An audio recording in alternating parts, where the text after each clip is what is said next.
আসসালামু আলাইকুম। ৩ রাস্তার মোড়ে একটি মসজিদ নির্মাণ হবে। দর্শক বন্ধুরা, খুবই চমৎকারভাবে একটি ডিজাইন সাজানো হয়েছে। আপনি যদি ভিডিওতে লাইক না করেন তাহলে কিন্তু আপনি আল্লাহর কাছে দায়ী থাকবেন। অবশ্যই ভিডিওতে একটি লাইক করে যাবেন, ভিডিওটি শেয়ার করে দেবেন। এতে করে যারা মসজিদ নির্মাণ করতেছে তারা এটার সন্ধান পাবে যে আমরা ড্রয়িং ডিজাইনে কাজ করে থাকি। দর্শক বন্ধুরা, চ্যানেলটিকে দয়া করে সাবস্ক্রাইব করে দিন, তাহলে পরবর্তী ভিডিও অবশ্যই পেয়ে যাবেন। এখানে দেখতে পাচ্ছেন খুবই চমৎকার একটি মসজিদের ডিজাইন। এই মসজিদটা ২ তলা ফাউন্ডেশন দিয়ে ২ তলায় করা হবে। এই মসজিদটা তৈরি করতে বাজেট ধরা হয়েছে আনুমানিক ৬৬ থেকে ৭০ লাখ টাকা।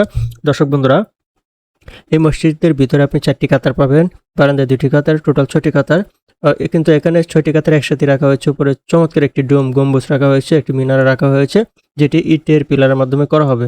দর্শক বন্ধুরা, মসজিদের লাইভ লোড কিন্তু অনেক বেশি। সাপোজ ধরেন এখানে যদি আমার 200 জন মানুষ নামাজ আদায় করে ছাদের উপরে উঠে, তাহলে 200 জন মানুষের ওজন কতটুকু হবে? আপনি যদি 50 কেজি করে হিসাব করেন, তাহলে আমি আপনাদেরকে ছোট্ট একটা হিসাব দিচ্ছি, 50 ইন্টু 200, ঠিক আছে? তাহলে আপনার 10,000 কেজি, অর্থাৎ 10 টন লোডের যতটুকু লোড সে নিতে পারে ততটুকু তাকে এখানে লোড দিতে হবে। সেজন্য মসজিদের কিন্তু রডের পরিমাণ, ফাউন্ডেশনের পরিমাণ, বিমের পরিমাণ বেশি চলে আসে।